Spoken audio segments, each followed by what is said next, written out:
ಇವತ್ತಿನ ದಿನ ಶನಿವಾರ ವಾರದ ದಿನ ಆಗಿರೋದ್ರಿಂದ ಮನೆಯಲ್ಲಿ ಪೂಜೆ ಇರುತ್ತೆ. ಹಾಗಾಗಿ ಎಲ್ಲನೂ ಕ್ಲೀನ್ ಮಾಡ್ಕೋಬೇಕು, ದೇವ್ರ ಮನೆಯೆಲ್ಲ ಕ್ಲೀನ್ ಮಾಡಬೇಕು. ಸೊ ಪಿತಂಬರಿ ಖಾಲಿ ಆಗಿರೋದ್ರಿಂದ ನಾನು ಸಬೀನ ಮತ್ತು ಯಾವುದಾದ್ರೂ ಪಳಪಳ ಅಂತ ಇರುತ್ತೆ ನೋಡಿ, ಯಾವ ಥರ ಪಳಪಳ ಅಂತ ಇದೆ ಆಗುತ್ತೆ. ಸೊ ಹಾಗಾಗಿ ನಾನು ಯಾವತ್ತೂ ತಿಂಡಿ ತಿಂದ್ಬಿಟ್ಟೇ ಮಿಕ್ಕಿದ ಕೆಲಸ ಮುಗಿಸ್ಕೊಳ್ಳೋದು. ಏನಿಂದು ಬಂದು ಅಮ್ಮ ಅದೇನು ಇದೇ ಒದ್ದೆ ಬಟ್ಟೆನಲ್ಲಿ ಒರೆಸ್ತಾ ಇದ್ರೆ ಸಮಾಧಾನ ಆಗಲ್ಲ. ವಾರದ ದಿನ ತುಂಬಾ ಸರ್ಕಸ್ ನಡೆಯುತ್ತೆ ನಮ್ಮನೆ. ಏನಕ್ಕಂತಂದರೆ ಫಸ್ಟಿಗೆ ದೇವ್ರ ಫೋಟೋ ಎಲ್ಲ ಒಂದು ಕಡೆಯಿಂದ ಒರೆಸ್ಕೋಬೇಕು. ಆಮೇಲಿಂದ ಇನ್ನು ರಂಗೋಲಿ ಅಂತೂ ನೆನಪೇ ಬರ್ತಿಲ್ಲ ಎಷ್ಟು, ಅದರಲ್ಲಿರೋ ಸಮಾಧಾನ ಎಲ್ಲೂ ಇಲ್ಲ. ಅದನ್ನೆಲ್ಲ ಮುಗಿಸ್ಕೊಂಡು ಸಂಜೆ ಆಯಿತು, ಮಕ್ಕಳು ಸ್ಕೂಲಿಂದ ಬಂದರು, ಆಡೋದಕ್ಕೆ ಕಳಿಸ್ದೆ. ಸ್ವಲ್ಪ ಎಣ್ಣೆ ಹಾಕ್ಬಿಟ್ಟು ಅದನ್ನು ಫ್ರೈ ಮಾಡ್ಕೋತೀನಿ.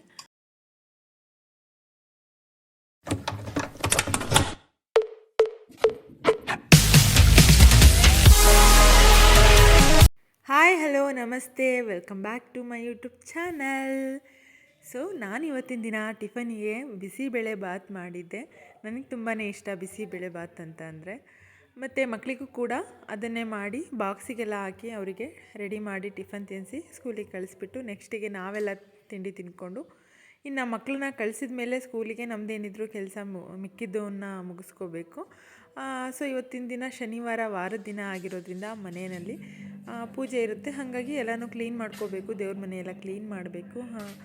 ಇನ್ನು ಮನೆಯನ್ನೆಲ್ಲ ಕ್ಲೀನ್ ಮಾಡಿ ನಾನು ಸ್ನಾನ ಮಾಡಿ ಫ್ರೆಶಪ್ ಆಗಿ ಇನ್ನು ದೇವ್ರ ಪಾತ್ರೆ ಮೊದಲು ತೊಳ್ಕೊಬಿಡೋಣ ಅಂತ ಹೇಳಿ ಅದನ್ನು ತೊಳ್ಕೊಳ್ಳೋದಕ್ಕೆ ಬಂದೆ. ಇನ್ನು ನಮ್ಮನೆಯಲ್ಲಿ ಹುಣಸೆಹಣ್ಣನ್ನು ತಗೊಂಡು 5 ನಿಮಿಷ ಮೊದಲಿಗೆ ಪಾತ್ರೆಗೆಲ್ಲ ಹಚ್ಚಿಟ್ಟು ಆಮೇಲೆ ಇನ್ನು ಮಿಕ್ಕಿದ್ದಿನ ಸಬೀನ ಅಥವಾ ಪೀತಾಂಬರಿನ ಹಾಕಿ ಉಜ್ಜಿ ತೊಳ್ಕೊಂಡ್ರೆ ಪಾತ್ರೆ ತುಂಬಾ ಪಳಪಳ ಅಂತ ಉಳಿಯುತ್ತೆ. ಸೊ ಪೀತಾಂಬರಿ ಖಾಲಿ ಆಗಿರೋದ್ರಿಂದ ನಾನು ಸಬೀನ ಮತ್ತು ಯಾವುದಾದ್ರೂ ಡಿಶ್ ವಾಶ್ನ ಯೂಸ್ ಮಾಡ್ತಾಯಿದ್ದೀನಿ. ಮೊದಲಿಗೆ ಸಬೀನ ಹಾಕ್ಕೊಂಡೆ, ಮತ್ತು ಇನ್ನೊಂದು ಸ್ವಲ್ಪ ಡಿಶ್ ವಾಶ್ನ ಹಾಕ್ಕೊಂಡೆ. ಏನಕ್ಕೆ ಅಂತಂದರೆ ಎಣ್ಣೆದೆಲ್ಲ ಜಿಡ್ಡಿರುತ್ತಲ್ವ, ಹಾಗಾಗಿ ನಾನು ಸ್ವಲ್ಪ ಡಿಶ್ ವಾಶ್ನ ಯೂಸ್ ಮಾಡ್ತಾಯಿದ್ದೀನಿ. ಮತ್ತು ಹುಣಸೆಹಣ್ಣೆಲ್ಲ ಹಚ್ಚಿಟ್ಟು 5 ನಿಮಿಷ ಆದಮೇಲೆ ಇದು ಸ್ವಲ್ಪ ಹುಳಿ ಅಂಶ ಹಚ್ಚಿ ಬಿಟ್ಟಿರೋದ್ರಿಂದ ತಾಮ್ರದ ಪಾತ್ರೆ ಅಲ್ವಾ, ಹಾಗಾಗಿ ತಳೆ ಪಾತ್ರೆದು ಕಲೆ ಬೇಗ ಹೋಗುತ್ತೆ. ಮತ್ತು ಸಬೀನ ಮತ್ತು ಅದನ್ನು ಮಿಕ್ಸ್ ಮಾಡಿಕೊಂಡು 5 ನಿಮಿಷ ಹಂಗೆ ಕೈಯಲ್ಲೇ, ಯಾವುದೇ ನಾನು ಸ್ಕ್ರಬ್ಬರ್ ಯೂಸ್ ಮಾಡೋದಿಲ್ಲ, ಕೈಯಲ್ಲೇ ಈ ಥರ ನೀಟಾಗಿ ಒಂದು ಕಡೆಯಿಂದ ಅದನ್ನು ತಿಕ್ತಾ ಬಂದರೆ 5 ನಿಮಿಷದೊಳಗಡೆ ಅದು ನೀಟಾಗಿ ಹೋಗ್ಬಿಡುತ್ತೆ. ಅಷ್ಟು ಪಳಪಳ ಅಂತ ಇರುತ್ತೆ ನೋಡಿ, ಯಾವ ಥರ ಪಳಪಳ ಅಂತ ಇದೆ. ಇನ್ನು ತಾಮ್ರದ್ದು ಈ ಥರದ್ದೆಲ್ಲ ಹೀಗೆ ನಮ್ಮ ಮನೆಯಲ್ಲಿ ಮಾಡೋದು. ಮತ್ತು ಇದಕ್ಕೆ ನಾವು ಮನೆಯಲ್ಲಿರುವಂತಹ ಬೋರ್ ನೀರಲ್ಲಿ ತೊಳೆದಿಟ್ರೆ ಕಲೆ ಬೀಳುತ್ತೆ. ಸೊ ಹಾಗಾಗಿ ಕುಡಿಯೋದಕ್ಕೆ ಏನು ತರ್ತೀವಿ ನೀರನ್ನು, ಆ ನೀರನ್ನು ಇದರಲ್ಲಿ ಹಚ್ಬಿಟ್ಟು ಅದು ಆ ನೀರಲ್ಲಿ ಒಂದು ಸಲ ತೊಳೆದ್ಬಿಟ್ಟು ಇದನ್ನು ನೆಕ್ಸ್ಟು ನಾನು ಒಂದು ಕಾಟನ್ ಬಟ್ಟೆಯಲ್ಲಿ ನೀಟಾಗಿ ಒರೆಸ್ಕೊಂಡು ಇಟ್ಕೊಂಡ್ರೆ ಆಲ್ಮೋಸ್ಟು 20 ಡೇಸ್ ತನಕ ಪಾತ್ರೆಗಳು ಹಾಗೆ ಪಳಪಳ ಅಂತ ಉಳಿತಾ ಇರುತ್ತೆ. ಇನ್ನು ನಮ್ಮ ಮನೆ ನೀರು ಬೋರ್ ನೀರಲ್ಲೆಲ್ಲ ತೊಳೆದಿಟ್ಬಿಟ್ರೆ ಉಪ್ಪಿನಂಶ ತುಂಬಾ ಇರೋದ್ರಿಂದ ತಾಮ್ರದ್ದು ಹಿತ್ತಾಳದ್ದು ಎಲ್ಲ ಕಲೆ ಕಟ್ಬಿಡುತ್ತೆ, ಬೇಗನೆ ಕಲೆ ಕಟ್ಬಿಡುತ್ತೆ. ಹಾಗಾಗಿ ನಾವು ಏನು ಕುಡಿಯೋದಕ್ಕೆ ತರ್ತೀವಿ ನೀರನ್ನು ಅದನ್ನು ನಾನು ಯೂಸ್ ಮಾಡ್ಕೋತೀನಿ ಇದಕ್ಕೆ. ಮತ್ತು ಇದನ್ನೆಲ್ಲ ಮಾಡೋದಕ್ಕೆ ಸ್ವಲ್ಪ ಎಕ್ಸ್ಟ್ರಾ ಎನರ್ಜಿನೇ ಬೇಕಾಗುತ್ತೆ. ಸೊ ಹಾಗಾಗಿ ನಾನು ಯಾವತ್ತೂ ತಿಂಡಿ ತಿಂದ್ಬಿಟ್ಟೇ ಮಿಕ್ಕಿದ ಕೆಲಸ ಮುಗಿಸ್ಕೊಳ್ಳೋದು. ಏನಕ್ಕಂತಂದರೆ ಇದನ್ನು ಮಾಡ್ತಾ ನಿಂತ್ಕೊಂಡ್ರೆ ಆಲ್ಮೋಸ್ಟ್ 2 hours ಇಲ್ಲ 3 hours ಬೇಕು. ಏನಕ್ಕಂತಂದರೆ ಸ್ವಲ್ಪ ದೇವ್ರ ಮನೆ ದೊಡ್ಡದಿರೋದ್ರಿಂದ ಅದನ್ನೆಲ್ಲ ಕ್ಲೀನ್ ಒಂದು ಕಡೆಯಿಂದ ಡೀಪ್ ಕ್ಲೀನ್ ಮಾಡ್ಕೊಂಡು ಬರಬೇಕು. ವಾರಕ್ಕೆ ಇಲ್ಲ 15 ದಿನಕ್ಕೆ ಒಂದು ಸಲ ಕ್ಲೀನ್ ಮಾಡ್ತಾ ಇರೋದ್ರಿಂದ ತುಂಬಾ ಗಲೀಜಾಗೋಗ್ಬಿಡುತ್ತೆ, ಸಣ್ಣ ಧೂಳು ತುಂಬಾ ಇರುತ್ತೆ. ಹಾಗಾಗಿ ಮೊದಲಿಗೆ ಏನಿದ್ರು ತಿಂಡಿ ಊಟ ಎಲ್ಲ ಮುಗಿಸ್ಕೊಂಡು ನೆಕ್ಸ್ಟಿಗೆ ನಾನು ಈ ಕೆಲಸನ ಇಟ್ಕೋತೀನಿ. ಹಾಗಾಗಿ ಮೊದಲಿಗೆ ಇದನ್ನೆಲ್ಲ ತೊಳೆದು ವಾಶ್ ಮಾಡ್ಕೊಂಡು ಬಂದಮೇಲೆ ಒಂದು ವೈಟ್ ಬಟ್ಟೆ ತೊಗೊಂಡು ನೀಟಾಗಿ ಎಲ್ಲ ಒರೆಸ್ಕೊಂಡು ಅದನ್ನು ಒಂದು ಸೈಡಲ್ಲಿ ಎತ್ತಿಟ್ಕೊಬಿಡ್ತೀನಿ. ಆಮೇಲೆ ಮತ್ತು ರಂಗೋಲಿ ಎಲ್ಲ ಹಾಕೋದ್ರಿಂದ ತುಂಬಾ ಟೈಮ್ ಹಿಡಿಯುತ್ತೆ ನನಗೆ. ಸೊ ಹಾಗಾಗಿ ಇದಕ್ಕೆ ಎಕ್ಸ್ಟ್ರಾ ಎನರ್ಜಿ ಎಲ್ಲ ಇರಲೇಬೇಕು. ಮಕ್ಕಳಿದ್ದಾಗಂತೂ ಆಗೋದಿಲ್ಲ. ಏನಕ್ಕಂದರೆ ಬಂದವರು ದೇವ್ರ ಮನೆಯಲ್ಲೇ ಆಟ ಆಡೋಕ್ಕೆ ಸ್ಟಾರ್ಟ್ ಮಾಡ್ಕೊಬಿಡ್ತಾರೆ. ಹಾಗಾಗಿ ನನಗೆ ತುಂಬಾ ತಲೆ ಕೆಡುತ್ತೆ. ಏನಕ್ಕಂತಂದರೆ ಯಾರೂ ಡಿಸ್ಟರ್ಬ್ ಮಾಡಬಾರ್ದು ನನಗೆ ಯಾವುದಾದ್ರೂ ಒಂದು ಕೆಲಸ ಮಾಡಬೇಕಾದ್ರೆ. ಇನ್ನು ನನ್ನ ಮಕ್ಕಳಿದ್ರೆ ಬಂದು ಅಮ್ಮ ಅದೇನು ಇದೇನು ಅಂತ ಮುಟ್ಟೋದು. ಇನ್ನು ನನ್ನ ಮಗಳಿಗೆ 1000 ಸಲ ಕುಂಕುಮ ಇಟ್ಟು ಕಳಿಸ್ಬೇಕು. ದೇವ್ರ ಮನೇಲಿ ಏನಾದರೂ ಮಾಡ್ತಾಯಿದ್ರೆ ಅವಳು ಬಂದು ಅಮ್ಮ ಕುಂಕುಮ ಇಡು ಅಂತ 100 ಸಲಿನೇ ಇಡಿಸ್ಕೋತಾಳೆ. ಇನ್ನು ಪೂರ್ತಿ ಕೆಲಸ ಮುಗಿಸೋವರೆಗೂ ಕುಂಕುಮ ಇಟ್ಕೋತಾನೆ ಇರ್ತಾಳೆ. ಹಾಗಾಗಿ ಯಾರ್ದು ತಲೆನೋವು ಇರಬಾರ್ದು ಇದನ್ನೆಲ್ಲ ಮಾಡಬೇಕಾದ್ರೆ ನನಗಂತೂ. ಇನ್ನು ಮಕ್ಕಳು ಸ್ಕೂಲಿಂದ ಬರೋ ಅಷ್ಟರಲ್ಲಿ ಇದನ್ನೆಲ್ಲ ನಾನು ಕ್ಲಿಯರ್ ಮಾಡ್ಕೋಬೇಕು. ಹಾಗಾಗಿ ಬೇಗ ಮಾಡಿಕೊಂಡೆ.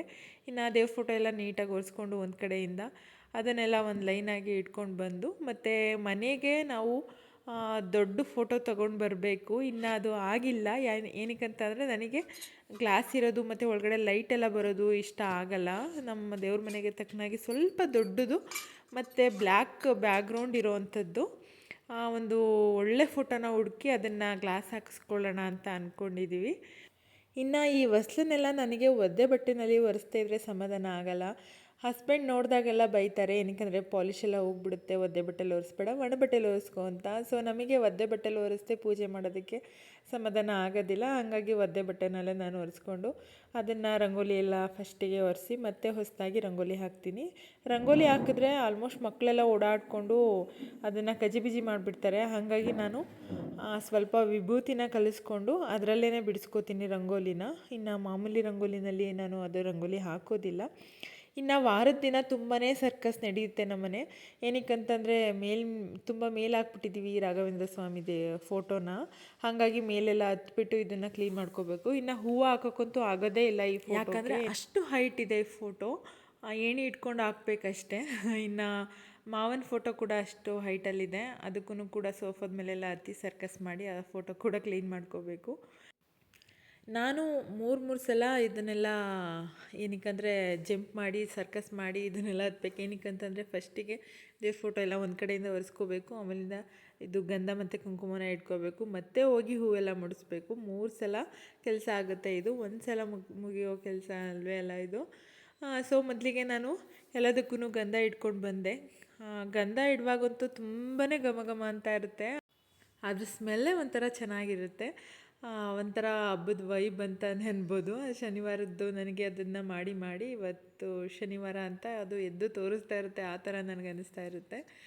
ಇನ್ನು ಹೂವೆಲ್ಲ ಇಟ್ಕೊಂಡೆ. ಹಣ್ಣು ತರೋದಕ್ಕೆ ಆಚೆ ಹೋಗಬೇಕಿತ್ತು, ಹಾಗಾಗಿ ಸದ್ಯಕ್ಕೆ ಹೂವನ್ನೇ ಇಟ್ಬಿಟ್ಟು ಪೂಜೆ ಮಾಡಿಕೊಂಡೆ. ಏನಕ್ಕಂತಂದರೆ ಹಣ್ಣೆಲ್ಲ ತೊಗೊಂಡು ಬರ್ತೀನಿ ಅಂದರೆ ಇನ್ನೂ ಲೇಟಾಗಿಬಿಡುತ್ತೆ ನಾನು ವಾರ ಮಾಡಿ ಪೂಜೆ ಮಾಡಿ ಮುಗಿಸೋ ಅಷ್ಟರೊಳಗಡೆ.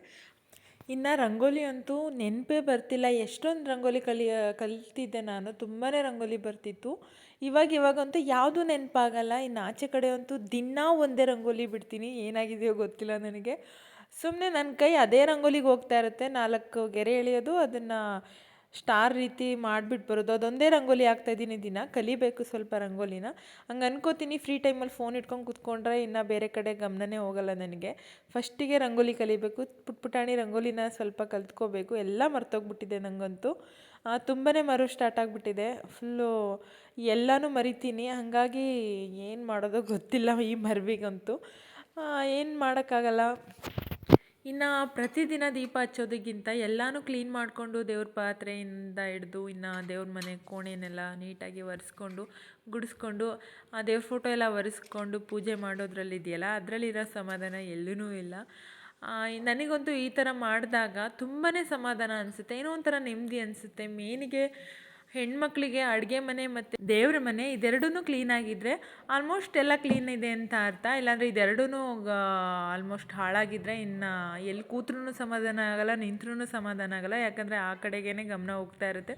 ಮೊದಲಿಗೆ ಕ್ಲೀನ್ ಮಾಡಬೇಕು, ಅದನ್ನು ಕ್ಲೀನ್ ಮಾಡಬೇಕು ಅಂತ ತಲೆಯಲ್ಲಿ ಕೊರಿತಾನೇ ಇರುತ್ತೆ. ಹಾಗಾಗಿ ಇದೆರಡೂ ಕ್ಲೀನ್ ಮಾಡಿಕೊಂಡ್ರೆ ಮನಸ್ಸಿಗೆ ಒಂಥರ ಸಮಾಧಾನ ಆಗುತ್ತೆ. ಇನ್ನು ಈ ಹೂ ಇಟ್ಟಾಗೆಲ್ಲ ಫುಲ್ಲು ಫ್ರೆಶ್ ವಾತಾವರಣ ಮನೆಯಲ್ಲಿ. ಇನ್ನು ಅದನ್ನೆಲ್ಲ ಮುಗಿಸ್ಕೊಂಡು ಸಂಜೆ ಆಯಿತು, ಮಕ್ಕಳು ಸ್ಕೂಲಿಂದ ಬಂದರು. ಇನ್ನು ಅವರಿಗೆ ಹೋಮ್ವರ್ಕ್ ಮಾಡಿಸ್ಬೇಕು. ಸೊ ಹೋಮ್ವರ್ಕ್ ಮಾಡಿಸ್ತಾ ಕೂತಿದ್ದೆ.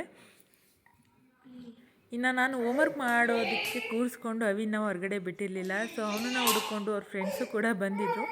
ಆ ಫ್ರೆಂಡ್ ಬಂದಿರೋದ್ರಿಂದ ಅವನಿಗೆ ಹೋಮ್ವರ್ಕ್ ಕಡೆಗಿಂತ ಆಚೆ ಆಟ ಆಡೋದಕ್ಕೇ ಗಮನ ಜಾಸ್ತಿ ಸೆಳೀತಾ ಇತ್ತು. ಇನ್ನು ಇವ್ರನ್ನ ಸುಮ್ಮನೆ ಕೂತ್ಕೊಳ್ಳಿ ಅಂತ ಅಂದರೆ ಇವರು ಮತ್ತೆ ಆಟ ಸ್ಟಾರ್ಟ್ ಮಾಡಿಕೊಂಡ್ರು. ಇನ್ನು ಮಕ್ಕಳು ಮುಂದೆ ಈ ಥರ ಆಟ ಆಡಿದ್ರೆ ಯಾರು ತಾನೇ ಹೋಮ್ವರ್ಕ್ ಮಾಡ್ತಾರೆ. ಸೊ ಹಾಗಾಗಿ ಸ್ವಲ್ಪ ಬರೆಸಿ ಮತ್ತು ಅವನನ್ನು ಆಟ ಆಡೋದಕ್ಕೆ ಕಳಿಸ್ದೆ. ಇನ್ನು ರಾತ್ರಿ ಊಟಕ್ಕೆ ಇಡ್ಲಿನ ಮಾಡ್ಕೋತಾ ಇದ್ವಿ. ಏನಕ್ಕಂತಂದರೆ ಹಿಂದಿನ ದಿನದ್ದು ಸಂಪ್ಳ ಮಿಕ್ಬಿಟ್ಟಿತ್ತು. ಹಾಗಾಗಿ ನೈಟ್ ಎಲ್ಲರೂ ಇರ್ತಾರೆ ಮನೆಯಲ್ಲಿ, ಸ್ವಲ್ಪ ಖಾಲಿ ಆಗುತ್ತೆ ಅಂತ ಹೇಳ್ಬಿಟ್ಟು ನಾನು ಬಿಸಿ ಇಡ್ಲಿನ ಮಾಡಿಕೊಂಡು ಅದ್ರ ಜೊತೆಗೆ ಸ್ವಲ್ಪ ಪಲ್ಯ ಮಾಡ್ಕೊಳ್ಳೋಣ ಅಂತ ಹೇಳ್ಬಿಟ್ಟು ಮಾಡ್ತಾಯಿದ್ದೆ. ಇನ್ನು ಇವ್ರಿಗೆ ಬಾಕ್ಸಿಗೆ ಸರಿಯಾಗುತ್ತೆ ಅಂತ ಹೇಳ್ಬಿಟ್ಟು ಆಲ್ಮೋಸ್ಟ್ ಮಕ್ಕಳ ಬಾಕ್ಸಿಗೆ ನಾನು ಚಪಾತಿ, ದೋಸೆ, ಇಡ್ಲಿ ಈ ಥರದ ಐಟಮ್ ಮಾಡ್ತೀನಿ. ಏನಕ್ಕಂದರೆ ಅವ್ರಿಗೆ ತಿನ್ನೋದಕ್ಕೆ ಈಸಿ ಆಗಲಿ ಅಂತ ಹೇಳ್ಬಿಟ್ಟು ಈ ಥರದ ಐಟಮ್ಗಳನ್ನ ಜಾಸ್ತಿ ಮಾಡಿಕೊಡ್ತೀನಿ ಅವರಿಗೆ. ಇನ್ನು ರೈಸ್ ಐಟಮ್ ತುಂಬಾ ಕಡಿಮೆ ರೈಸ್ ಐಟಮ್ ಮಾಡೋದು. ಇನ್ನು ಸಂಡೇಯಲ್ಲಿ ಯಾವಾಗ್ಲೂ ಬೆಳಗ್ಗೆನೇ ರೈಸಲ್ಲೇ ಏನಾದರೂ ಮಾಡ್ಕೊಬಿಡ್ತೀವಿ. ಏನಕ್ಕಂತಂದರೆ ಇಡೀ ವಾರ ಬರೀ ಈ ಥರದ್ದನ್ನೇ ತಿಂದು ಬೋರ್ ಆಗಿರುತ್ತೆ. ಹಾಗಾಗಿ ಸಂಡೇ ಎದ್ದು ಯಾವುದಾದ್ರೂ ಲೇಸಿ ಟಿಫನ್ ಮಾಡ್ಕೊಳ್ಳೋದು. ಏನಕ್ಕಂತಂದರೆ ಆರಾಮಾಗಿ ಕೂಲಾಗಿ ಯಾವ್ದು ಬೇಕು ಅಂತ ಯೋಚನೆ ಮಾಡಿ ಯಾರಿಗೇನು ಬೇಕು ಅಂತ ಕೇಳಿಕೊಂಡು ಹಸ್ಬೆಂಡ್ ಜಾಸ್ತಿ ರೈಸ್ ಐಟಮ್ ಇಷ್ಟಪಡೋದ್ರಿಂದ ಹಾಗಾಗಿ ಅವ್ರಿಗೆ ಏನು ಇಷ್ಟ ಅದನ್ನು ಆಲ್ಮೋಸ್ಟ್ ಮಾಡೋಕ್ಕೆ ಟ್ರೈ ಮಾಡ್ತೀನಿ. ಮತ್ತು ರಜಾ ಇದ್ದಾಗ ಮಾತ್ರ ಮಕ್ಕಳು ಬೇಗನೆ ಎದ್ದೇಳ್ತಾರೆ. ಇನ್ನು ಬಾಕಿ ಟೈಮಲ್ಲಿ ಎಪ್ಸಿ ನಮಗೆ ಸಾಕಾಗಿಬಿಡ್ಬೇಕು. ಇನ್ನು ತರಕಾರಿ ಎಲ್ಲ ಹಚ್ಚಿಟ್ಕೊಂಡಿದ್ನಲ್ಲ, ಹಾಗಾಗಿ ಮೊದಲಿಗೆ ಸ್ವಲ್ಪ ಎಣ್ಣೆ ಹಾಕ್ಬಿಟ್ಟು ಅದನ್ನು ಒಗ್ಗರಣೆಗೆ ಹಾಕ್ಕೊಂಡೆ. ಮಾಮೂಲಿ ಎಲ್ಲರೂ ಮಾಡೋ ಥರನೇ ನಾನು ಸಿಂಪಲ್ಲಾಗಿ ಅದು ಗೊಜ್ಜು ಥರ ಮಾಡ್ಕೋತೀನಿ ಅಷ್ಟೇ, ಇನ್ನೇನಿಲ್ಲ. ಮೊದಲು ತರಕಾರಿನೆಲ್ಲ ಸ್ವಲ್ಪ ಎಣ್ಣೆ ಹಾಕ್ಬಿಟ್ಟು ಅದನ್ನು ಫ್ರೈ ಮಾಡ್ಕೋತೀನಿ. ಅದು ಫ್ರೈ ಆದಮೇಲೆ ಸ್ವಲ್ಪ ಆಮೇಲೆ ಸಾಲ್ಟ್ ಸೇರಿಸ್ಕೊಂಡು ಇನ್ನೊಂದು ಸ್ವಲ್ಪ ಫ್ರೈ ಮಾಡಿಕೊಂಡು ಅದಕ್ಕೆ ಸ್ವಲ್ಪ ಅರಿಶಿಣದ ಪುಡಿ. ಇನ್ನು ಮಸಾಲೆನ ಸೈಡಲ್ಲಿ ರುಬ್ಬಿಟ್ಕೊಂಡಿದ್ದೆ. ಇನ್ನು ಮಸಾಲೆಗೆ ಏನಿಲ್ಲ, ಮಾಮೂಲಿನೇ ಚಕ್ಕೆ, ಲವಂಗ, ಶುಂಠಿ, ಬೆಳ್ಳುಳ್ಳಿ, ಈರುಳ್ಳಿ, ಟೊಮೊಟೊ, ಕಾಯಿ ಇದಿಷ್ಟನ್ನು ಹಾಕ್ಕೊಂಡು ರುಬ್ಬಿಟ್ಕೊಂಡಿದ್ದೆ.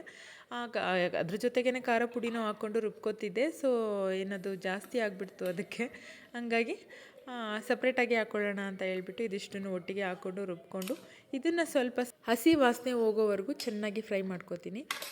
ಆಮೇಲೆ ಅದಕ್ಕೆ ಸ್ವಲ್ಪ ಖಾರ ಪುಡಿನ ಹಾಕ್ಕೊಂಡು ಚೆನ್ನಾಗಿ ಮಿಕ್ಸ್ ಮಾಡಿಕೊಂಡು ಎಷ್ಟು ಬೇಕೋ, ಎಷ್ಟು ಜನ ಇದ್ದೀವಿ ಅಷ್ಟಕ್ಕೆ ನೀರು ಹಾಕ್ಕೋಬೇಕು. ಏನಕ್ಕಂತಂದರೆ ಗಟ್ಟಿ ಕೇಳಿದರೆ ಸ್ವಲ್ಪ ಹಾಕ್ಕೊಳ್ಳೋದು, ಇಲ್ಲಾಂತಂದರೆ ನಮ್ಮನೇಲಿ ಸ್ವಲ್ಪ ಸಾಂಬಾರು ಥರ ಕೇಳ್ತಾರೆ, ಹಾಗಾಗಿ ಸ್ವಲ್ಪ ನಾನು ನೀರು ಜಾಸ್ತಿನೇ ಹಾಕ್ತೀನಿ.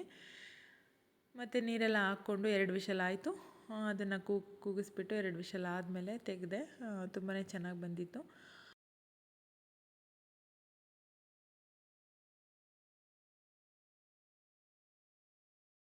ಇನ್ನು ಇಡ್ಲಿ ತುಂಬಾ ಸಾಫ್ಟಾಗಿ ಬಂದಿತ್ತು.